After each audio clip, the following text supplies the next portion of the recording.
Let's talk about Project Bluebeam. Mm-hmm. Can you describe what that is? Well, that's another subculture term that's been attached to a series of projects that involve what the Pentagon, what they call a deceptive indication and warning, or a false INW, which is a false flag. And it's the ability to stage, through very advanced technologies, an alien attack or an alien event. And it's a whole series of them. Now, what most people don't know about, since late 50s, early 60s, like the Barney Hill case and all that, those were all human assets abducting innocent people made to look alien. And so that psychological warfare was authorized in 1953, 54. 1954, we mastered gravity control. So we started deploying these assets to begin to condition the public that there's a scary threat from outer space. Mm-hmm. I mean, look at Hollywood, Alien, Ridley Scott's the movies. If you want to see a script for what's coming fairly soon, look at the movie Independence Day. Okay. It's right at a central casting for this covert group. So what their whole purpose is to create sort of a global militarized totalitarian superstate of the world fighting another world. It's like War of the Worlds. Okay. And that's been a 70-year defense plan. And I know people who've seen that plan. Carol Rosin saw the plan, who is Werner von Braun's spokesperson, who's on our team.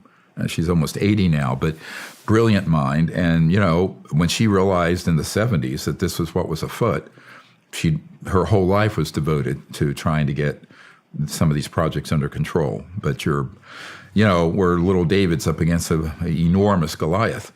And nevertheless, the truth, if people want the truth, Gloria Steinem said, the truth will set you free, but first it'll piss you off. But it's time for people to, actually realize that this is something they have to take seriously.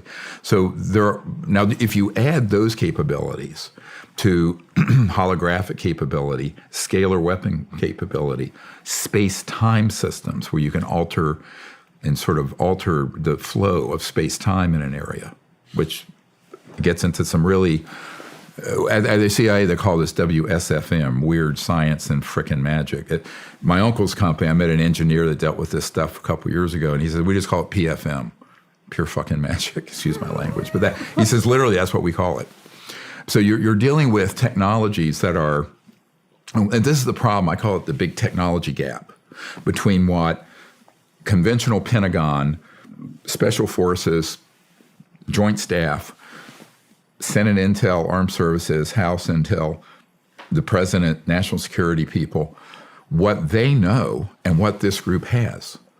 So what they know, it's like this is, just to make this real for people. When I was briefing years ago, the admiral in charge of J2, Joint Intelligence for Joint Chiefs of Staff, Admiral Wilson, and that memo leaked out where he was debriefed by Dr. Davis, and everyone went, oh, my God. And it states, I was there for a stand-up briefing, and what they don't know is that at the end of it, I asked the Admiral to help us get to, and this is 97, this is 26 years ago. And he said, well, I don't know how I'm going to help with something when the best technology we can deploy, is a B-2 stealth. And this other group have objects that can do circles around the B-2s. And he acknowledged that to me. I said, well, that doesn't mean you can't. He says, well, I can't unless it's authorized. I said, well, where do you need the authorization?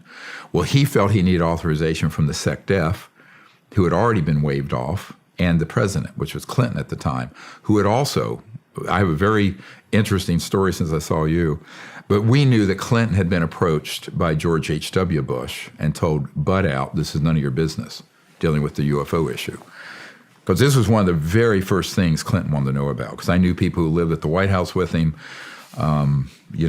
He was very keen on getting to the bottom of it, but the efforts he launched were torpedoed, and he eventually backed off of it. But, interesting. Yeah, I know that whole story. It's an ugly story of corruption and power being abused. But he did initially want to really find out what was going on, and it was a sincere effort. And there was an entire special operation stood up around getting that.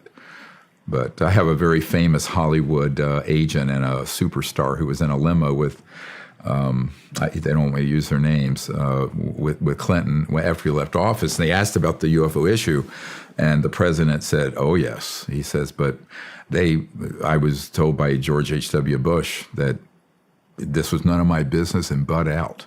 And it was made very clear. You're just you're only the president. You get the drift.